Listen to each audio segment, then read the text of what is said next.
عليكم ورحمة الله وبركاته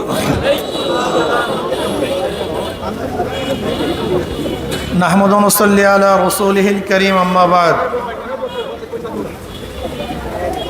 فأعوذ بالله من الشيطان الرجيم بسم الله الرحمن الرحيم وتلك الأيام نداولها بين الناس صدق الله العلي العظيم সবাই দুরূদ শরীফ আল্লাহুম্মা সাল্লি আলা সাইয়্যিদিনা ইসলামী আন্দোলন বাংলাদেশ নারায়ণগঞ্জ জেলা ও মহানগর শাখা কর্তৃক আয়োজিত আজকে গণজামায়াতের সম্মানিত সভাপতি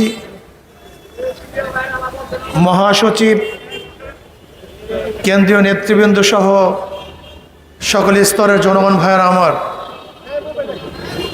আল্লাহ পাকের শুকর, আমরা নতুন এক বাংলাদেশ পেয়েছি। আমরা যেই ভূখণ্ডে দাঁড়িয়ে আছি, এই ভূখণ্ড কয়েকবার স্বাধীন হয়েছে। এক সময় ব্রিটিশ এদের শোষণ করেছিল। ব্রিটিশদের বিরুদ্ধে এদেশের মানুষের যা যা আছে সব কিছু নিয়ে ঝাঁপিয়ে পড়ছিল। আমরা ব্রিটিশকে এদেশ থেকে তাড়াতে বাধ্য করেছিলাম। আমরা স্বাধীনতা পেয়েছিলাম, ভেবেছিলাম আমরা স্বাধীন পাব, আমরা মুক্তি পাব, শান্তি পাব। কিন্তু না, আবার বৈষম্য শুরু হয়ে গেছে। সংখ্যাগরিষ্ঠ হিন্দুরা মুসলমানদের অধিকার ফিরিয়ে দিতে পারে নাই। এর জন্য তৎকালীন সময় মুসলমানরা চিন্তা করেছিল যে মুসলমানদের জন্য আলাদা একটা ভূখণ্ডের প্রয়োজন। আন্দোলন সংগ্রাম করে 47-এ স্বাধীন হয়েছিলাম। পাকিস্তান নামে একটা দেশ, একটা ভূখণ্ড আমরা পেয়েছিলাম। ভেবেছিলাম এবার শান্তি পাবো, মুক্তি পাবো, স্বাধীনতা অর্জন করব। কিন্তু দেখলাম পশ্চিম পাকিস্তানের লোক পূর্ব পাকিস্তানের সাথে মর্যাদা, তাদের অধিকার ফিরিয়ে দিতে পারে নাই। এর জন্য আবার তাদের বিরুদ্ধে আন্দোলন সংগ্রাম করে 71-এ আমরা বাংলাদেশ অর্জন করেছিলাম। ভেবেছিলাম এবার শান্তি পাব, মুক্তি পাব, বৈষম্য থাকবে না। কিন্তু 75 পর্যন্ত বাকশাল কায়েম করে এদেশের মানুষের কণ্ঠকে রুদ্ধ করা হয়েছিল, স্বাধীনতা হরণ করা হয়েছিল।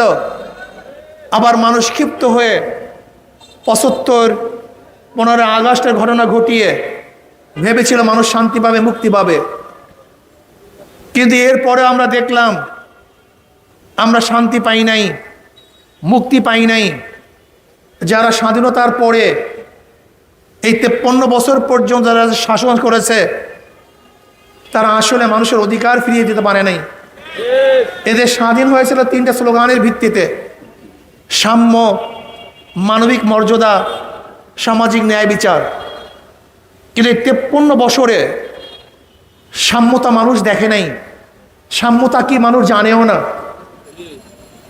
সাম্যতার অর্থ কি তা মানুষ জানেও না, ভুলে গেছে। এদেশ কোন স্লোগানের ভিত্তিতে স্বাধীন হয়েছিল তাও আমরা জানি না। সাম্য, সবাই সমান, বাংলাদেশের নাগরিক, সবার অধিকার সমান, বাকশক্তির অধিকার সমান, চাকরির অধিকার সমান, ব্যবসার অধিকার সমান, কথা বলার অধিকার সমান, চলার অধিকার সমান, বাসস্থান সমান, চিকিৎসা সমান, শিক্ষা সমান, অন্ন বস্ত্র সমান। কিন্তু সাম্যতা বাংলাদেশে মানুষ দেখে নাই, চিন্তাও করে নাই। মানবিক মর্যাদা, আজকে নেতারা, ধনট্টরা একটা কুকুরকে নিজের হাতে খাওয়িয়ে দেয়, বিছানায় তুলে। কিন্তু আশরাফুল মাখলুকাত, এই মানব সন্তানকে, এই নর পিপাসরা শান্তি দিতে পারে নাই, মর্যাদা দিতে পারে নাই। তাদের সাথে জানোয়ারের চেয়েও খারাপ আচরণ করা হয়েছে। মানবিক মর্যাদা প্রতিষ্ঠিত হয় নাই। সামাজিক ন্যায় বিচার, ভেবেছিলাম সবার জন্য বিচার সমান হবে। কে দল করে, কে দল করে না, কে গরিব কে ধনী, কে শিক্ষিত কে মূর্খ, কে বড় লোক কে ছোট লোক, কে কুলি আর কে মালিক। না, যে ব্যক্তি অন্যায় করবে তার বিরুদ্ধে রায় যাবে, আর যে ব্যক্তি অন্যায় করবে না সে যতই আমার শত্রু হোক না কেন সে মুক্তি পাবে। কিন্তু এই সামাজিক ন্যায় বিচার আমরা দেখি নাই। আমরা কি দেখেছি? যারা দল করবে, যত বড় খনি হোক, তারা খোলা আকাশের নিচে ঘুরবে, আর যারা দল করবে না তারা যত বড়ই নিরীহ হোক না কেন, নিরপরাধ হোক না কেন, তারা আয়নাগরে ধুকে ধুকে মরতে হবে। আমরা কি দেখেছি? ওই টেরা তথাকথিত বিচারক মানিকের মতো লোক যদি বিচারের আসনে থাকে, সেই বিচারালয় কি অবস্থা হয় আল্লাহ পাকই ভালো জানেন। সেখানে ন্যায় বিচার ছিল না। সরকারি দলের ইঙ্গিতে বিচারের কার্য পরিচালনা হতো, যেইভাবে আদেশ আসতো সেইভাবে রায় হইতো। এর নাম সামাজিক বিচার নয়, ন্যায় বিচার নয়। আমরা চাই সাম্য, আমরা চাই মানবিক মর্যাদা, আমরা চাই সামাজিক ন্যায় বিচার। এই আশরাফুল মাখলুকাত, সর্বশ্রেষ্ঠ আল্লাহ পাকের মাখলুক, যাদেরকে সৃষ্টি না করলে আল্লাহ পাক কিছুই সৃষ্টি করতেন না। আল্লাহ পাক রব্বুল আলামিন সমস্ত মাখলুককে আশরাফুল মাখলুকাতের গোলাম বানিয়ে দিয়েছেন। সূর্য আমাদের গোলাম, আসমান আমাদের গোলাম, জমিন আমাদের গোলাম, পানি আমাদের গোলাম, বাতাস আমাদের গোলাম, গাছ আমাদের গোলাম, মাছ আমাদের গোলাম। এই আশরাফুল মাখলুকাতের খেদমতের জন্যই আল্লাহ পাক বলেন খুলিকা লাকুম মা ফিল আরদি জামিয়া, সব কিছু তোমাদের জন্য আর তোমরা আমাদের জন্য, আমার জন্য। আজকে সেই আশরাফুল মাখলুকাতের মর্যাদা নাই। আমরা কি দেখেছি? আজকে আশরাফুল মাখলুকাত, এই মানুষ, হাজারো মানুষ এক মুঠা খাদ্যের জন্য ডাস্টবিনে কাক এবং কুকুরের সাথে লড়াই করে। এই আশরাফুল মাখলুকাত খোলা আকাশের নিচে জীবন যাপন করে। এই আশরাফুল মাখলুকাত আজকে বিনা বস্ত্রে ঘুমিয়ে থাকে। এই আশরাফুল মাখলুকাত রাস্তায় ঘুমিয়ে থাকে। এই আশরাফুল মাখলুকাত বিনা চিকিৎসায় মারা যায়। এই আশরাফুল মাখলুকাত তাদের অন্ন নাই, বস্ত্র নাই, ঘর নাই, বাড়ি নাই, চিকিৎসা নাই, দেখতে চাই না। এই আশরাফুল মাখলুকাতের জন্য সব কিছু বরাদ্দ করতে হবে, তাদের জন্যই সব কিছু বরাদ্দ করতে হবে, তাদের সুবিধার জন্যই রাষ্ট্রকে পরিচালনা করতে হবে। আজকে আমরা কি দেখেছি? বৈষম্য, শ্রমিকদের ন্যায্য বিচার নাই, শ্রমিকদের ন্যায্য বেতন নাই, শ্রমিকদের সাথে জানোয়ারের মতো আচরণ করা হয়। এইটা আমরা দেখতে চাই না। শ্রমিকদের অধিকার ফিরিয়ে দিতে হবে, তাদের ন্যায্য মর্যাদা দিতে হবে, তাদেরকে ন্যায্য বেতন দিতে হবে, তাদেরকে যথাযথ সম্মান করতে হবে। আজকে রেমিটেন্স যোদ্ধা যারা বাংলাদেশে টাকা প্রেরণ করে, আমার বিদেশের ভাইরা যারা কষ্ট করে মাথার ঘাম পায়ে ফেলে আমাদের দেশের টাকা পাচার করে, আর আমাদের দেশের চোর এবং ডাকাতরা সেই টাকা বিদেশে পাচার করে। রেমিটেন্স যোদ্ধাদেরকে সম্মান করতে হবে, ইজ্জত করতে হবে। এয়ারপোর্টে যখন তারা আসবে তাদেরকে শ্রদ্ধা করতে হবে, সম্মান দেখাতে হবে, তাদেরকে সম্মান সুযোগ শব্দ ব্যবহার করতে হবে। মোহতারাম, জনাব অথবা স্যার বলেন, যে এই শব্দগুলি সম্মানীয় শব্দ, এই সম্মানিত শব্দ তাদের জন্য প্রয়োগ করতে হবে। তারা আমাদের যোদ্ধা, তারা এই দেশের রেমিটেন্সকে উন্নত করার জন্য, আমাদের অর্থকে চাঙ্গা করার জন্য তারা সবচেয়ে বড় যুদ্ধ করতেছে। কাজে তাদের জন্য আমাদের মহাব্বত, ভালোবাসা সব কিছু উজাড় করতে হবে। তারা আমাদের দেশকে বাঁচাবার জন্য হাজারো চেষ্টা করতেছেন। আজকে মহিলাদের সমান অধিকার নয়, ন্যায্য অধিকার প্রদান করতে হবে। আমার মা বোনদেরকে ন্যায্য অধিকার প্রদান করতে হবে। যার যেখানে যেই মর্যাদার প্রয়োজন সেই মর্যাদা তাদেরকে দিতে হবে। আজকে ছাত্রদেরকে পড়াশোনার ব্যবস্থা করতে হবে। হাজার গরিব মেধাবী উচ্চশিক্ষায় শিক্ষিত হতে পারে না। অর্থের জন্য রাষ্ট্রকে অবশ্যই প্রত্যেকটা ছাত্রের জিম্মা গ্রহণ করতে হবে। রাষ্ট্র একজন ছাত্রের পড়াশোনার ব্যবস্থা করবে, সমস্ত জিম্মাদারি থাকবে রাষ্ট্রের। ব্যক্তিগত কোনো টাকায় কোনো ছাত্র যেন পড়তে না হয়, সেই ব্যবস্থা রাষ্ট্রকে করতে হবে।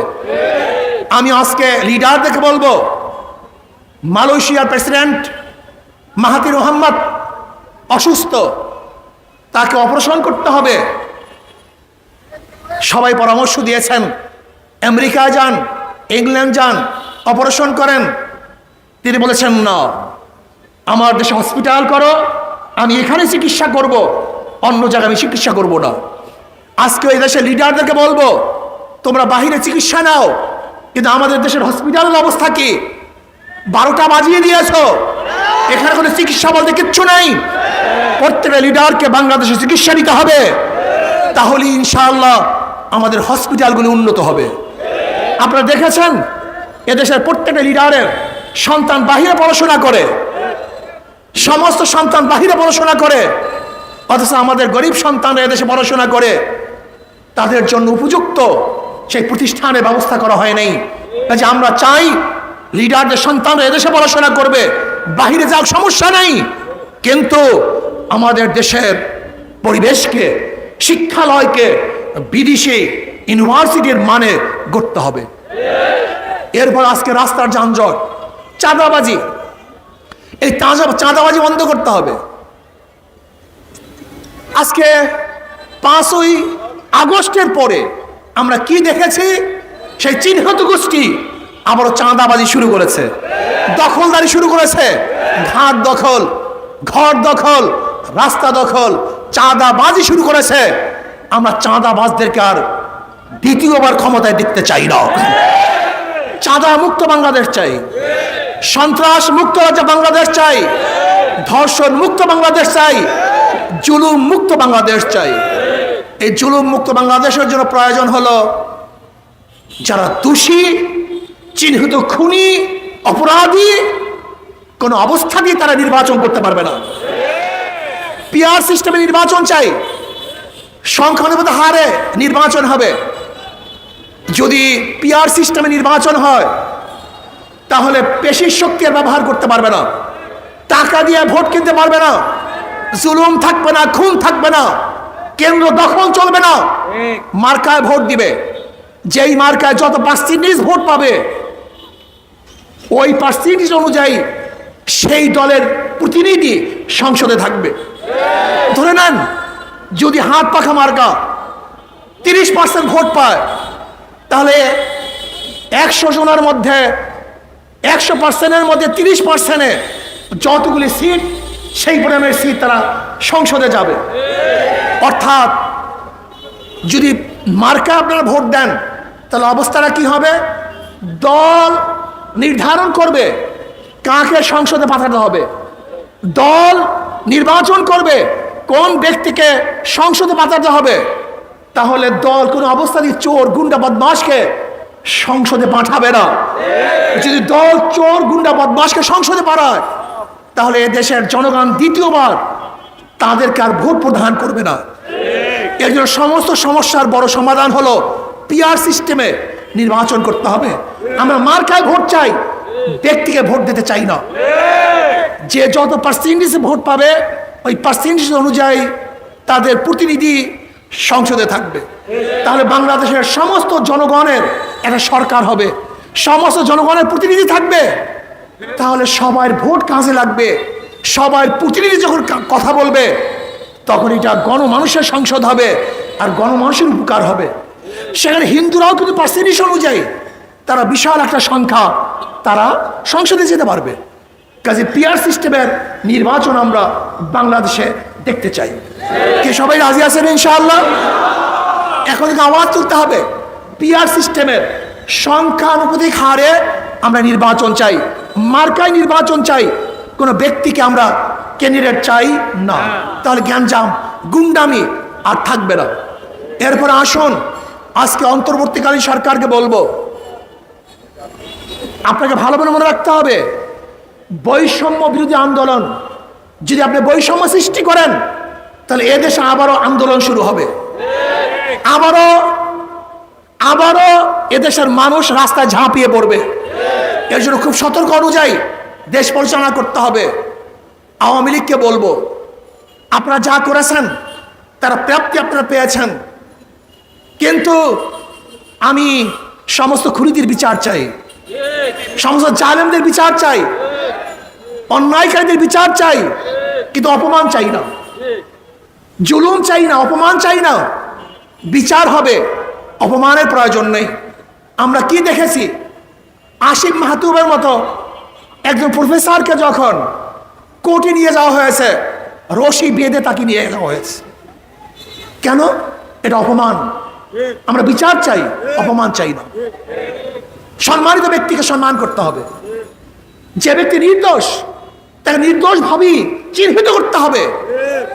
কোন অবস্থাতেই যেন নির্দোষ কোনো ব্যক্তির উপর আক্রমণ না চলে, অত্যাচার না চলে। যদি আমরা সবাই গড়ে সবাইকে অত্যাচার করি, আক্রমণ করি, তাহলে আগের সরকারের মধ্যে আমাদের মধ্যে পার্থক্যটা কোথায়? আমরা বিচার চাই, জুলুম চাই না। আমরা বিচার চাই, কাউকে অপমান চাই না। এক জায়গায় থামতে হবে, এক জায়গায় থামতে হবে। যদি আমরা জুলুম করি, আবার একদিন তারাও জুলুম করবে। আমরা অত্যাচার করব, তারাও একদিন অত্যাচার করবে। আমরা অন্যায় করব, আবারও কি অন্যায় করবে। এক জায়গায় থামতে হবে। আমরা সবাই মিলেমিশে এই দেশটাকে গড়তে হবে, এই দেশটাকে সামনে অগ্রসর করতে হবে। এর জন্য আসুন, ইসলামের বাহিরে কোনো মত, কোনো আদর্শ মানুষকে শান্তি দিতে পারে না, মুক্তি দিতে পারে না। আজকে ইসলাম হুকুমাত যদি কায়েম হয়ে যায়, তাহলে সামাজিক ন্যায় বিচার প্রতিষ্ঠিত হবে, সাম্যতা প্রতিষ্ঠিত হবে, মানবিক মর্যাদা ইনশাআল্লাহ প্রতিষ্ঠিত হবে। যারা শহীদ হয়েছেন, আল্লাহ পাক তাদেরকে জান্নাতুল ফেরদাউস দান করেন। এই যে দেখেছেন আমাদের হাজারো ভাই আহত হয়েছে, আল্লাহ পাক জলদি জলদি সুস্থ করে দেন। যারা এরকম আহত হয়েছেন, অনেক ভাইরা আহত হয়েছেন, নিহত হয়েছেন, আল্লাহ পাক সবাইকে সুস্থ হওয়ার এবং যারা কবরে চলে গেছেন তাদেরকে জান্নাতের ব্যবস্থা করে দেন। আগামী দেশ ইসলামের দেশ হবে, সব ঐক্যবদ্ধভাবে ইসলামের পক্ষে থাকবো। আল্লাহ আমাকে এবং আমাদের সবাইকে কবুল করে নেন। আল্লাহুম্মা আমিন। রব্বানা যালামনা আনফুসানা ওয়া